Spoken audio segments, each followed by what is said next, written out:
Hi, we're going to continue our discussion of thermodynamics, and our whole goal here is to reach an understanding of what chemical equilibrium is. So we're going to move to the second way that you can transfer energy. So we're going to talk about heat.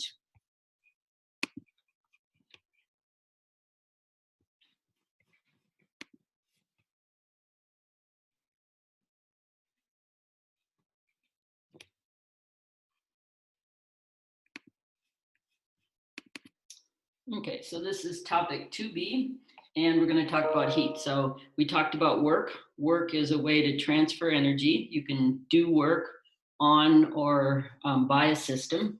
And the definition of work is that you're applying a force over a distance. Heat is a similar way to move energy. I think it's good to take a second and think about where we're going.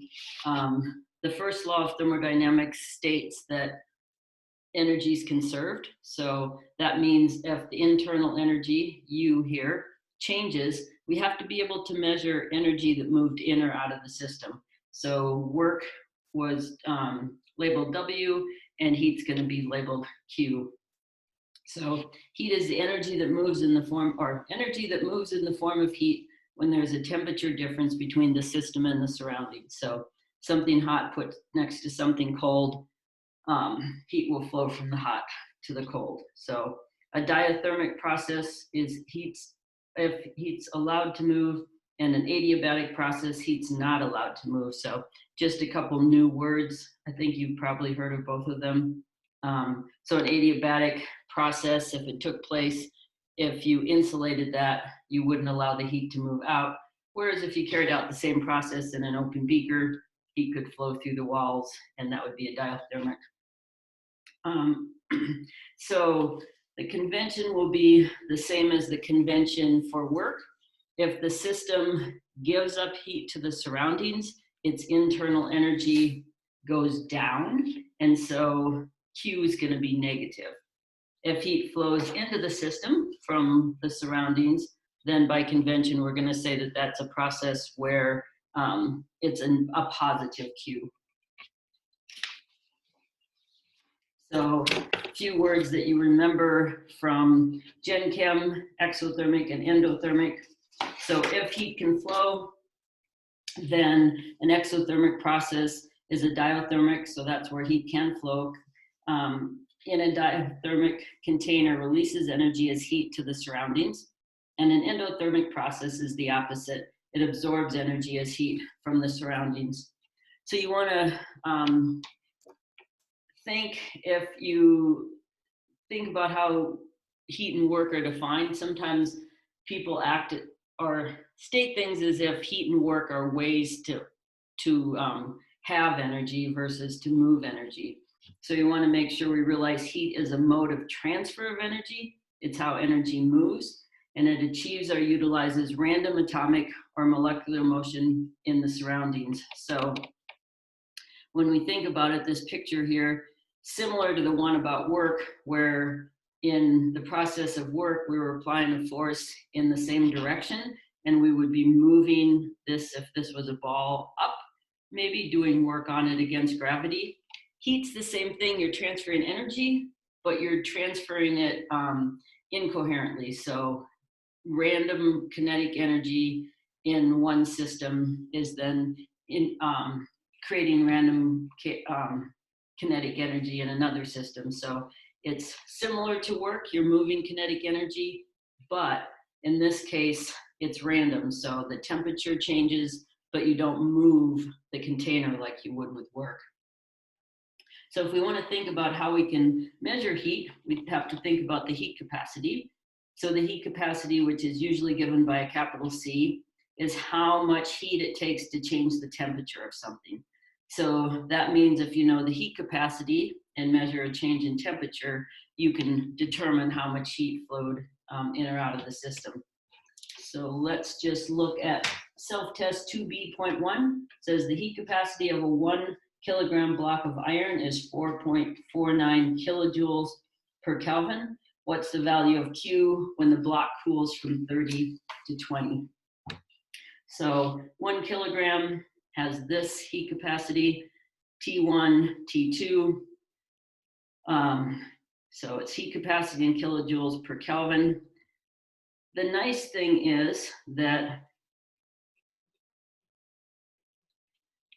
the size of a Kelvin is the same as a size of a degree Celsius. The scales are offset by 273, but if you were to convert this and calculate a change in temperature in Kelvin, you'd add 273 to this, and you'd add 273 to this, and so in the end, you'd still get -10, that you've changed the temperature 10 degrees on either scale because the degrees are the same. So you can use Celsius in this equation with Kelvin if it's a temperature change, because that 273 would cancel. So the answer ends up, whoops, set it here. I actually did the math, you can do the math. And I got an answer of -45 kilojoules.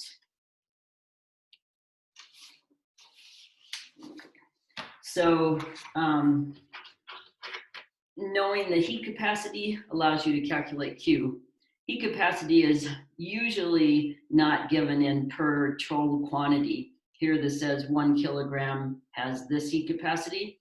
Usually we change it into a specific heat capacity, which is Q over delta T per gram, or a molar heat capacity, which is Q over delta T per mole.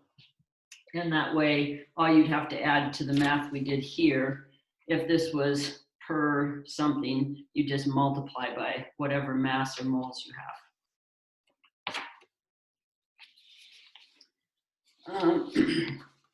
So not going to think a lot about this here, but the heat capacity of gases depends on whether or not the process is carried out at constant volume or constant pressure. If you think about it, if you're adding heat to a container, and if you seal it so that the volume's constant, then all of the heat will go to changing the temperature of your substance. Whereas you do this and have a piston here and do it at constant pressure, then as heat goes in, some of that heat can go to changing the volume of the container, so doing work. And so the constant pressure heat capacity is always going to be bigger. It takes more heat to change the temperature because some of your heat can do work. We're not going to talk a lot about that in this particular section, but we might need that when we continue on into our chapter on entropy. So calculating a temperature change from the heat capacity, that's a fairly easy concept. So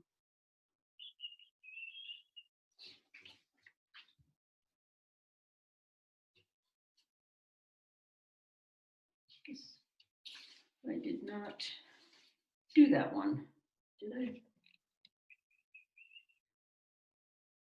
No, I didn't do this one. So you stop and do this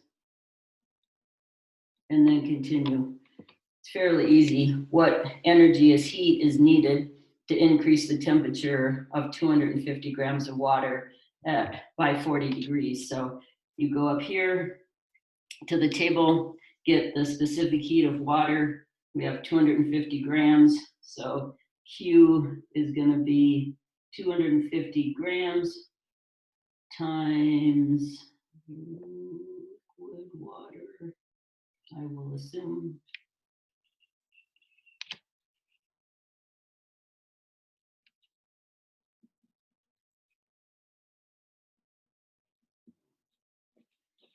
And then we're going to change it. 40 degrees Kelvin would be the same as 40 degrees Celsius. So that's an easy problem. So go ahead and read this to remind yourself about units of voltage and charge and how you get energy out of that. So a joule equals a coulomb times a volt. So a volt is a potential. Coulomb is an amount of charge that flows through that potential. So this is just explaining to you that you can have a calorimeter. And if you're going to use a calorimeter, which is an instrument to measure heat flow, first thing you have to do is get the heat capacity of the calorimeter. So you can do that by using an electric heater at a certain current, which is the I in amps, V is the volt, and then how long you run that electric heater will tell you how much heat you supplied. You can then use that to put it back into the equation and to determine what the heat capacity is. So you can see what temperature change you get, and then you will know that C equals Q times, whoops, divided by delta T.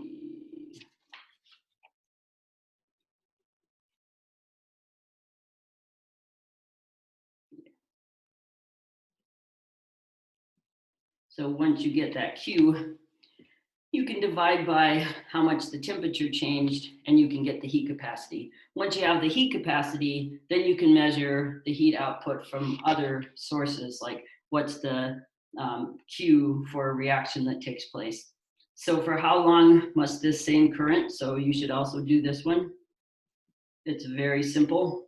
It's exactly the same as the brief illustration. So just looking at determining delta T, if you know what Q is and you know what the current is. So you know the current, you know Q, you know the voltage, so you should be able to easily calculate how long that would take.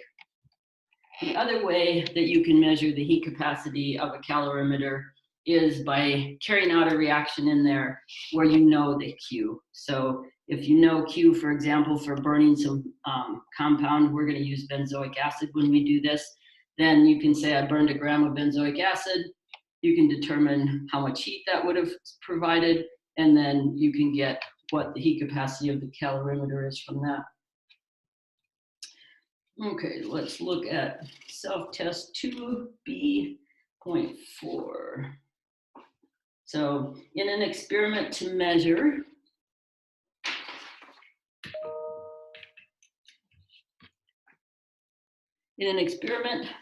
the heat released by the combustion of a sample of fuel, the compound was burned in an oxygen atmosphere inside a calorimeter. And we're going to do that in lab. And the temperature rose by 2.78 degrees Celsius. They determined the calorimeter constant, or what the heat capacity of the calorimeter was, with an electric heater. And they used that electric heater with a current of 1.12 amps from an 11.5 volt source. And you pass that through for 162 seconds. When you did that, the temperature rose by 5.11 degrees Celsius. What is Q for the combustion? So the first thing we have to do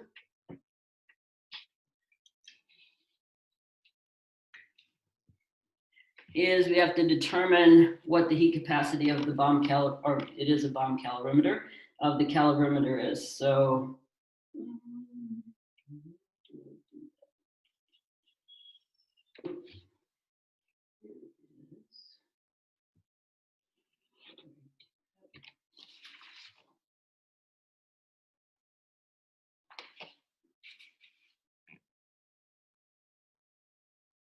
oh, this is actually out of the back of the book. I'm sorry, I thought I did the self-test. So let me, well, it's the same problem, except let's go, I'll grab the book so I can make sure how they measure the calorimeter constant.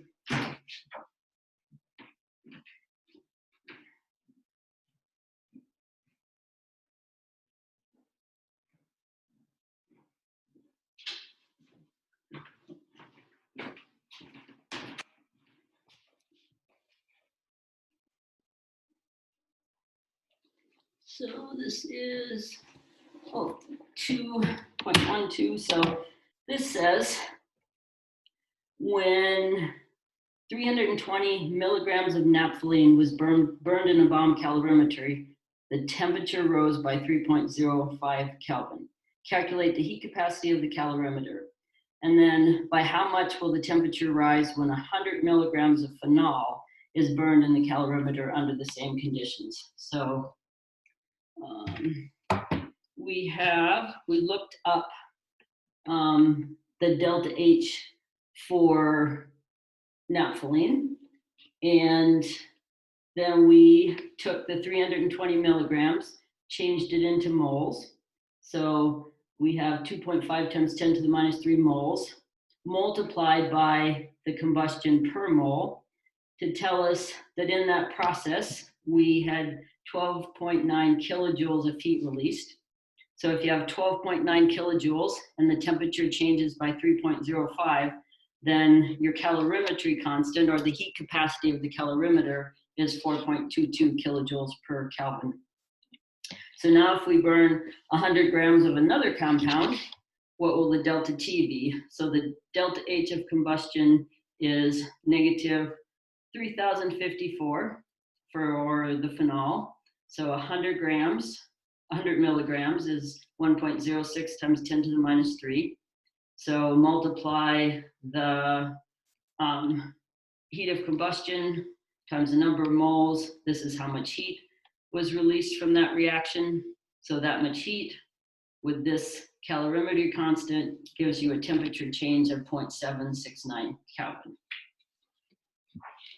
So you're going to do that in lab, and you'll find it fun, actually. Bomb calorimetry is a fun experiment.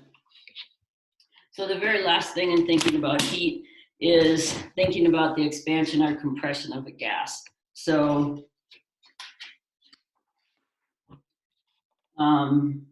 so expansion or compression of a perfect gas that's done isothermally. We want to think perfect gases only have kinetic energy, because our definition of a perfect gas is that the particles don't interact, and interaction energy is potential energy. So from the kinetic theory of gases, we need to remember, we talked about this, the kinetic energy is proportional to temperature. So that means if the temperature doesn't change, the kinetic energy doesn't change. And therefore, the kinetic energy doesn't change, and that's the only energy we have internal to our system. Then delta U is 0, and Q plus W has to add to 0. That means Q has to equal minus W. So you can think about that for a perfect gas in a reversible process, where we determined that work equals negative nRT ln of volume final over volume initial, which would then just mean Q is the negative of that, so we can just drop the negative sign in this process. And our self-test, make sure I'm doing the right one, yeah. So this self-test, when influx of energy at heat accompanies the free expansion of a perfect gas, or what influx of energy as heat accompanies the expansion of a perfect gas. So if a free expansion, so a free expansion is equivalent to saying external pressure is 0. And so that means there is no work, and if there is no work, no heat had to flow in. So that's an easy problem.